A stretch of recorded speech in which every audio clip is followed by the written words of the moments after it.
Welcome to our channel, where we share thrilling stories, biographies of amazing people, daily life conversations, English phrases, and idioms to boost your vocabulary. Our videos are designed to improve your listening skills with clear, easy-to-understand English. Every video is informative, knowledgeable, and inspiring for your future. Today's story is about one of the most important and unforgettable events in human history, World War I. We will explore how it started, what led to it, and how it shaped the world. This will be a powerful and detailed journey through history, explained in the simplest way so that you can improve your English while learning about history. Make sure to subscribe and leave a comment on what you think about World War I. Chapter 1. The Spark That Set the World on Fire. The year is 1914, and Europe is like a house built on weak foundations, waiting for the slightest tremor to bring everything crashing down. Nations have been competing for power, growing their armies, forming secret alliances, and watching each other with suspicion. The air is thick with tension. A single spark could ignite an explosion. On June 28, 1914, the morning sun casts a warm glow over the city of Sarajevo, Bosnia. It is a day of celebration. The streets are decorated with flags, and people line up along the roads, waiting for the arrival of Archduke Franz Ferdinand, the heir to the throne of Austria-Hungary. With him is his wife, Sophie, elegant and smiling as she waves at the crowd. They have come on an official visit, but beneath the surface, Sarajevo is a city boiling with anger. Many Serbians despise Austrian rule and dream of a free Serbia. Hidden among the crowd are assassins, young, determined, and ready to strike. One of them is Gavrilo Princip, a 19-year-old Serbian nationalist. He is small, thin, with dark eyes filled with determination. He belongs to a secret organization called the Black Hand, whose goal is simple: kill Franz Ferdinand and send a message to Austria. The Archduke's car, an open-top vehicle, moves slowly through the streets. The crowd cheers, but the assassins are waiting. Suddenly, one of them throws a bomb. The bomb flies through the air, spinning toward the car. But at the last second, Franz Ferdinand sees it and throws it away. Boom! The explosion shatters windows, injuring officers and civilians. Smoke fills the street, screams, panic, people running in every direction. The assassins scatter, knowing they have failed. The police capture the bomber within minutes. But the Archduke is alive. He should have left the city immediately. But instead, he makes a decision that will seal his fate. Instead of returning to safety, Franz Ferdinand insists on visiting the hospital to see the officers injured in the bombing. He is a military man, proud and stubborn. He refuses to show fear. His driver, nervous and shaken, takes a wrong turn onto a small street. At that exact moment, Gavrilo Princip is standing outside a cafe. He had been sulking in frustration, thinking the mission had failed. But then, he sees the Archduke's car. It has stopped right in front of him. His hands tremble, but his mind is clear. He pulls out his pistol. One deep breath. A bullet tears through Franz Ferdinand's neck. A second shot hits Sophie in the stomach. The driver panics, speeds away. Blood spreads across the Archduke's uniform. He tries to speak but chokes on his own blood. Sophie, already unconscious, slumps onto him. Within minutes, both are dead. Europe will never be the same again. The news spreads like wildfire. Austria-Hungary is outraged. The government immediately blames Serbia and demands that Serbia punish those responsible. But Serbia, feeling confident with Russia's support, refuses to bow down. Austria-Hungary sees this as an act of defiance. On July 28, 1914, exactly 1 month after the assassination, Austria-Hungary declares war on Serbia. Russia, bound by an alliance with Serbia, declares war on Austria-Hungary.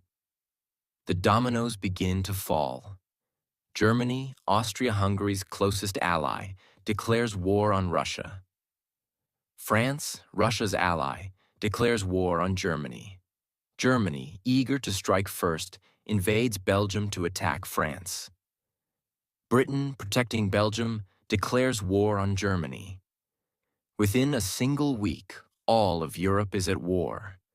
Men rush to enlist, believing the war will be short. It will be over by Christmas, they say. But they have no idea of the horror that awaits them. This will not be a quick war. It will last 4 years. It will kill millions. It will change the world forever. Chapter 2. The World on Fire. It's August 1914, and the streets of Europe are buzzing with excitement. But this isn't the excitement of celebrations or joy. It's the excitement of war. Thousands of men, young and old, are rushing to the recruiting stations, ready to fight for their country. Many of them are dreaming of adventure, believing that the war will be quick, a short and glorious battle. They have no idea that they are walking into the worst conflict the world has ever seen. There is no turning back now. In Germany, the streets are alive with patriotism. The people have high hopes that their country will come out on top. Germany's army, one of the most powerful in Europe, prepares for action. The Kaiser Wilhelm II sits at his desk, his eyes gleaming with ambition. He believes in his country's might and is certain that Germany will conquer all of Europe. Austria-Hungary is determined to crush Serbia. After the assassination of Archduke Franz Ferdinand, the Austrians see this as an opportunity to assert their dominance in the Balkans. The Austro-Hungarian Empire has been struggling with its own problems for years. It's old, fragile, and divided, but the war gives it a chance to prove its strength once and for all. In Russia, the mood is a bit different. The vast Russian Empire is enormous, but it is also deeply divided and poorly prepared for war. However, Tsar Nicholas II knows that he must defend Serbia, which is a close ally. Russia marches toward the battlefield, hoping to assert its power and protect its interests in the Balkans. Across Europe, there is a growing sense of unease. The alliances between nations. Germany, Austria, Hungary, and Italy on one side, Russia, France, and Britain on the other, are pulling the continent toward a giant storm. But no one really understands how much this war will change everything. The world enters the war. August 1st, 1914. Germany declares war on Russia, believing it is the right move to protect its borders and secure its future. The next day, France declares war on Germany in support of its Russian ally. On August 3rd, Germany invades Belgium, marching toward France, hoping to avoid a two-front war by defeating the French quickly. Belgium's neutral status is ignored. Germany doesn't care.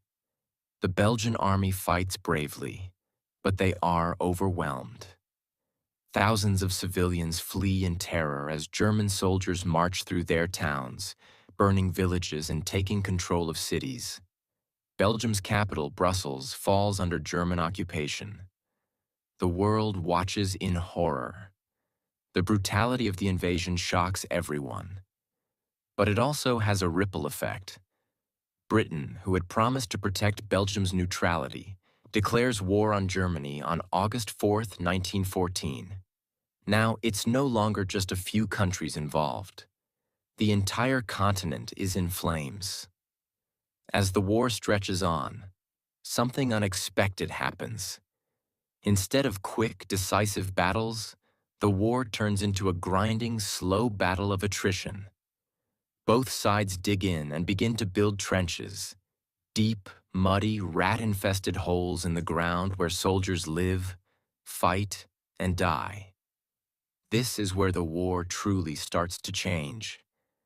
For the next 4 years, millions of men will live in these trenches, fighting for small pieces of land that will cost them everything. Imagine a soldier waking up in the morning. The first thing he feels is the cold mud beneath him. The smell of rot, sweat, and blood fills the air. Above ground, there is nothing but gunfire, explosions, and death. The soldiers are constantly under attack, sometimes from machine guns, sometimes from artillery shells that explode in the air with terrifying force. But it's not just the fighting that is terrifying. It's the mental toll that war takes on these soldiers. The constant fear, the feeling of hopelessness. They are stuck in the trenches with no way out, no future. The war seems endless. Every day is a battle just to stay alive. The Western Front, a line that stretches from the North Sea through Belgium and across northern France, becomes the most horrific part of the war. In these muddy trenches, men will fight for months over a few inches of land. No matter how hard they fight, no matter how many soldiers are lost, they are always at a standstill. The Germans on one side and the Allied forces, Britain, France, and later the United States, on the other. It's like a deadlock, a constant push and pull. One of the first major battles on the Western Front is the Battle of the Marne in September 1914. The Germans have advanced close to Paris, and it seems like they might win the war quickly. But then, the French and British forces fight back, stopping the German advance just in time. The Germans are forced to retreat, and the front lines settle into that deadly trench warfare. But in the trenches, it's not just soldiers who suffer. It's the civilians, too. Entire towns are destroyed. Homes are lost. Families are torn apart. Many civilians are forced to flee their homes, leaving everything behind just to survive. The Eastern Front in the east, between Russia and Austria-Hungary, is just as brutal. But it's different. The Russian army, though large, is poorly equipped and disorganized. Germany and Austria-Hungary crush them, forcing Russia to retreat. The Tsar's soldiers suffer terribly, starving and freezing in the harsh winter. But still, the war rages on. Months go by, and the soldiers begin to realize that they are trapped. They are stuck in a cycle of violence with no end in sight. The war, which seemed like it would be over in a few months, is now stretching into years. The fighting is endless. The suffering is unimaginable. There are moments of brief calm when the soldiers in the trenches can hear nothing but silence, only for it to be broken by a sudden barrage of artillery. The war is always looming, always a threat, and as the war rages on, other countries begin to enter. In 1915, the Ottoman Empire joins the Central Powers, and the United States begins to grow involved, though it will be another 2 years before they officially declare war on Germany in 1917. Meanwhile, in the trenches, the soldiers' lives become a strange mix of fear, boredom, and determination. They hear the sounds of machine guns and shells exploding in the distance. At night, they count the stars and wonder if they will see the sunrise. Their friends die beside them, and they wonder, why? Why is all of this happening? What is it all for? And yet, they march on, driven by a sense of duty and loyalty. But the worst part is yet to come. The use of new weapons, poison gas, tanks, and machine guns will soon change the face of war. The trench lines will become even more dangerous, and the soldiers will face even greater suffering than they ever imagined. This is only the beginning. The world is still in the early stages of this monstrous conflict. And yet, the soldiers know this. The war will only grow worse, and it will not be the short battle they imagined. The fire has started. The world will burn. Chapter 3. The war rages on. Imagine yourself in the middle of a battlefield. The sky is gray, filled with the sound of explosions and gunfire. There's no way to escape the noise, the chaos, the fear. The air smells of smoke, death, and mud. You're cold, you're hungry, and you don't know how long you'll survive. This is trench warfare, where men fight not for glory or honor, but just to stay alive. In the trenches, soldiers live like animals. They sleep in cold, damp conditions, often lying in filth, surrounded by rats and the bodies of the dead. The mud is so deep it feels like it will swallow you whole. There's no escape. For miles, there's nothing but dirt, barbed wire, and the constant sound of machine guns firing in the distance. Every soldier in the trench faces this same grim reality. But it's not just the physical conditions that break them. The mental toll is just as horrifying. Every day you fear being shot, being blown to pieces, or dying from disease. Shell shock becomes common, a terrifying condition where soldiers lose their minds from the constant pressure. Many soldiers will never recover from the psychological scars of war. The constant waiting, the fear of the unknown, the constant feeling that death is just around the corner is too much for them to handle. New weapons of destruction.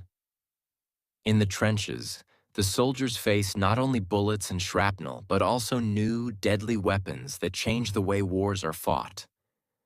The first use of poison gas happens in 1915 by the Germans. Imagine this: a green cloud rolling over the battlefield, carrying with it death and suffering. Soldiers are caught completely off guard. Some of them die slowly and painfully, suffocating to death as they struggle for breath. The gas doesn't discriminate. It doesn't care whether you're young or old, fit or weak. It simply takes away your life. The smell of it, the fear of it, is enough to turn any soldier into a nervous wreck. They don't know when it will come, but when it does, there's nowhere to hide. And that's just one of the new weapons. Alongside poison gas, machine guns, artillery shells, and even the first tanks are introduced. The tanks, which are supposed to be the future of warfare, are slow and clunky, but they can smash through trenches and crush soldiers under their heavy tracks. As new weapons are used, the fighting becomes even more brutal and indescribably horrible.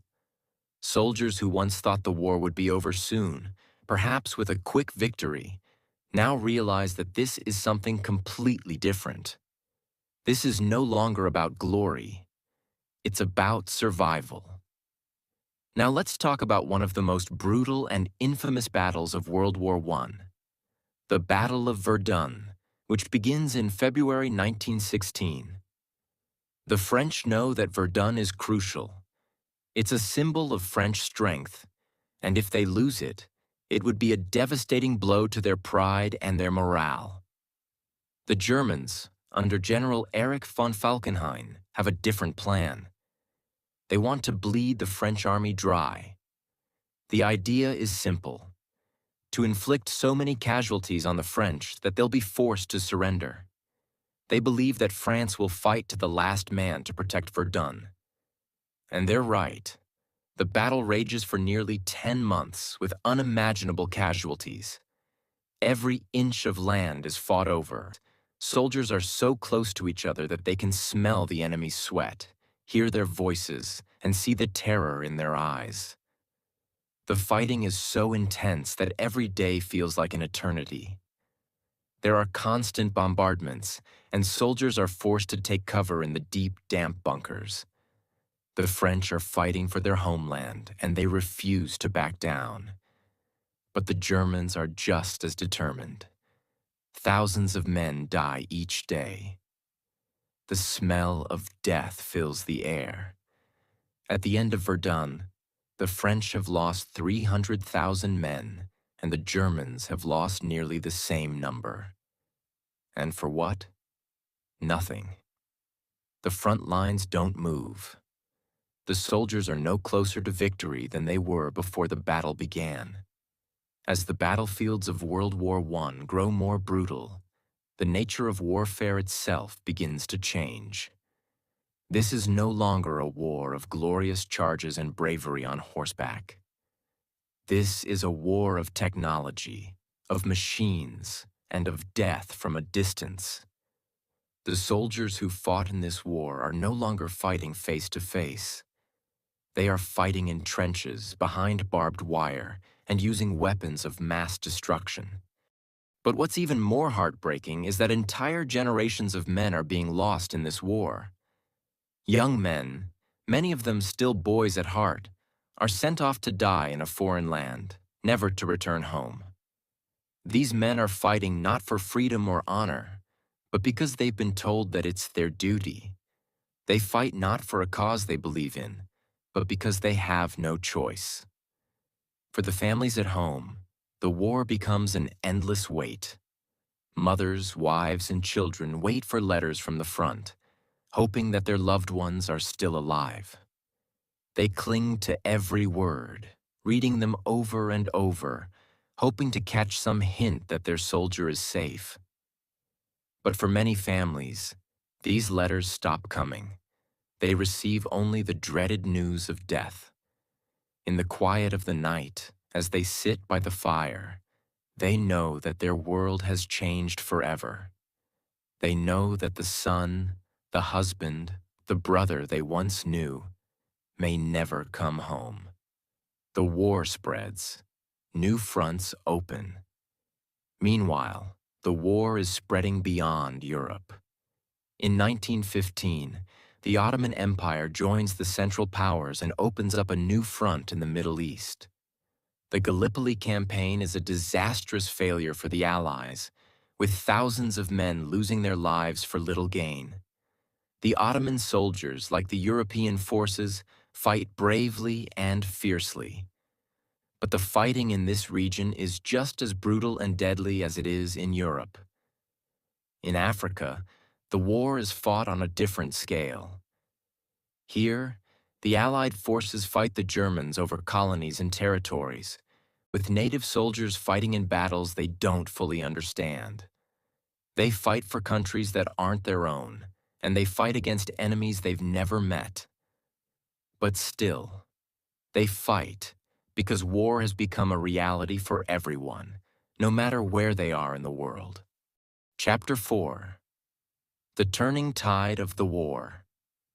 As the years drag on, the war shows no sign of ending. It becomes clear that both sides are fighting not just for victory, but for survival. The war has taken on a life of its own, and each side has become more desperate to outlast the other.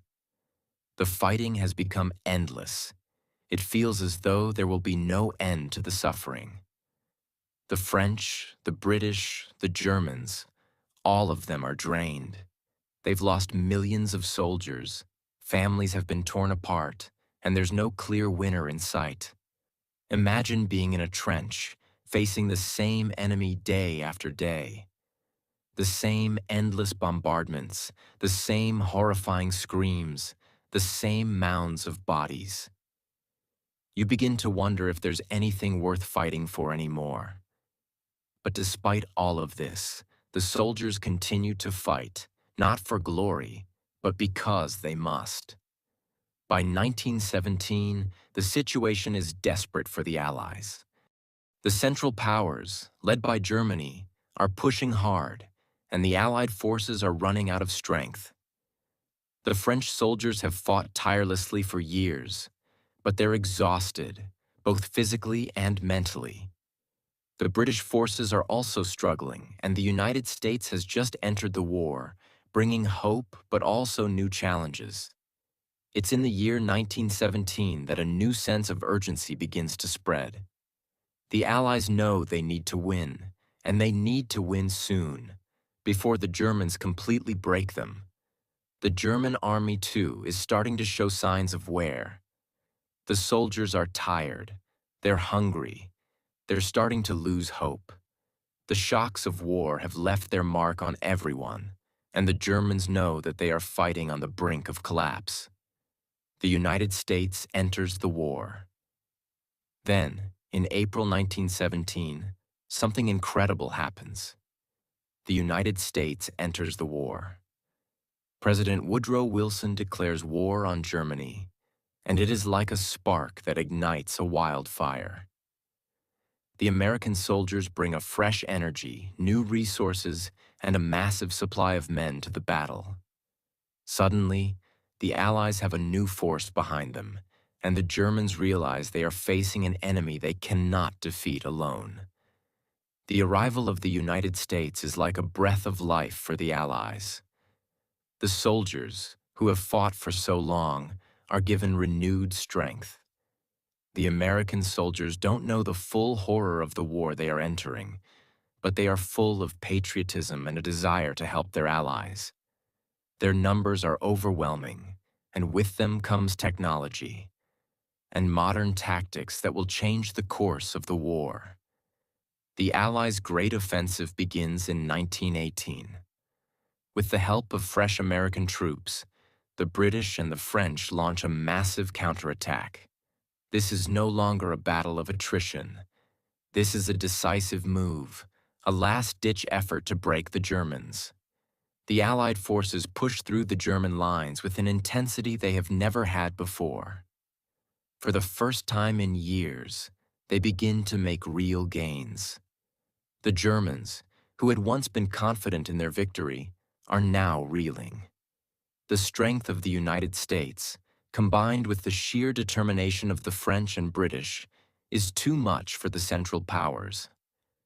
As the Allied forces march forward, there is a sense of hope, but also fear.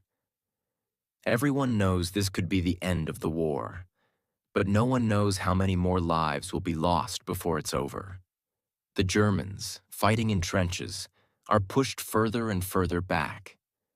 Desperate, they continue to fight, but every step forward by the Allies feels like a step closer to the end of the war. As the Allied forces advance, something incredible happens.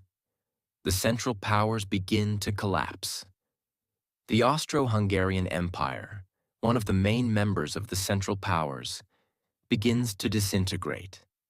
Its soldiers are exhausted, its empire is crumbling, and it can no longer fight. In October 1918, Austria-Hungary surrenders to the Allies. This is a crucial moment because it means that the Central Powers are no longer united. Germany, the last remaining power, is now alone, facing a massive coalition of enemies. The Germans, too, begin to feel the pressure of the war they have been fighting for so long. Their supplies are running out, their soldiers are deserting, and their morale is at an all-time low. In November 1918, after months of fierce fighting, the German government asks for an armistice, a ceasefire. The war is finally over. The end of the war. The aftermath. On November 11th, 1918, at 11 a.m., the guns fall silent. The world holds its breath. The war is over. The armistice is signed, and for the first time in 4 long years, there is peace. The soldiers who have been fighting for so long now look at the battlefield around them, and they realize that the price of peace has been too high. The world is left in ruins. Millions are dead, millions more are wounded. Entire families are torn apart. Cities lie in ruins. The world is scarred, physically and emotionally. The suffering, the loss, and the pain are beyond comprehension. But even in the midst of the sorrow, there is a feeling of relief, a feeling of hope. The nightmare is finally over, and the soldiers can now go home, though they will never truly be the same. They will carry the memories of the war with them forever. After 4 years of relentless fighting, the war left a mark on the earth so deep that its effects would echo for generations. 20 million people, 20 million lives were lost. The numbers themselves are almost incomprehensible. Imagine whole cities wiped out, entire families erased, all because of this war. The number of dead soldiers alone was staggering. 9 million soldiers from all sides lost their lives in the trenches, on the battlefield, and in air raids. The soldiers, brave men who had once been children full of hopes and dreams, became mere statistics, numbers in a grim report. Men went to war, and some never even returned, leaving behind grieving wives, mothers, and children who would never feel their touch again. But it wasn't just the soldiers who paid the price. 10 million civilians, mothers, fathers, children, the elderly, died as well. Entire villages were destroyed. Food supplies were cut off. Disease and hunger spread like wildfire, killing without mercy. The physical toll of the war was visible in the form of destroyed landscapes. Homes burned to the ground, fields filled with craters, and cities reduced to rubble. But the emotional toll? That's something no number can ever fully capture. Imagine the despair and hopelessness people felt as they returned to their homes, only to find them gone. There were no more family dinners. The laughter of children was replaced with silence. The streets were empty where once there were vibrant communities. Those who survived carried invisible scars, mental wounds that would never fully heal. The trauma of the war lingered, making it hard for the survivors to find peace even in the most ordinary moments. The price of victory. Though the Allies had claimed victory, the cost of that victory was beyond anyone's expectations. What's the point of winning when the price is so high? Victory had become hollow. There was no celebration in the streets, only the quiet mourning of those who had returned and the wailing of those who had lost loved ones. Even the leaders who signed the armistice, thinking they had secured peace, couldn't escape the fact that the world had changed forever. Emperor Wilhelm II of Germany, once the proud ruler of an empire, had been forced to abdicate. Austria-Hungary, a once mighty empire, was split into pieces. Nations that had once been the giants of Europe were now broken. The Austro-Hungarian Empire, the Russian Empire, and the Ottoman Empire, all had crumbled under the weight of war. The leaders gathered in Versailles, France, to sign the Treaty of Versailles in 1919. It was supposed to be a treaty of peace, but instead, it set the stage for future turmoil. The treaty placed the blame for the war squarely on Germany's shoulders, forcing the country to pay heavy reparations and disarm its military. Germany was humiliated, and its people felt betrayed by their own government. This treaty sowed the seeds of resentment and anger that would eventually give rise to World War II. And what about the soldiers who made it back? The men who returned from the front lines, who had witnessed horrors beyond imagination? They came home, but they were never truly the same. The physical scars were easy to see, limbs lost, wounds that would never heal. But the mental scars were hidden deep inside them. The war had broken something in them that could never be fixed. Imagine being one of these men, walking back into a world that feels completely foreign. A world where people talk of peace, but you've seen the worst of humanity. You've stared death in the face, heard the screams of your friends, and smelled the fumes of burning cities. How could you return to normal life after that? Post-traumatic stress disorder, PTSD, wasn't recognized back then, but many of these men carried it with them for the rest of their lives. Nightmares, flashbacks, and overwhelming feelings of guilt. They had survived, but at what cost? They had sacrificed their innocence, their humanity, and their futures. Many of these men could never truly reintegrate into society. The world had moved on, but they had been left behind, lost in the shadow of war. But in the ashes of this destruction, there was also a sense of rebirth. New countries were formed from the rubble of the old empires. Czechoslovakia and Yugoslavia were born, nations carved from the lands of the fallen Austro-Hungarian Empire. The Ottoman Empire collapsed, and its lands were divided among the Allies, changing the face of the Middle East forever. The Russian Empire also collapsed, leading to the Russian Revolution of 1917, where Vladimir Lenin and the Bolsheviks took control, setting the stage for the rise of the Soviet Union. The old powers were gone, but new powers were emerging, and the world was rapidly changing.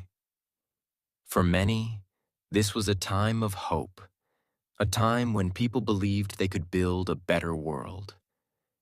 But the scars of the war would remain, and the lessons learned would never be forgotten.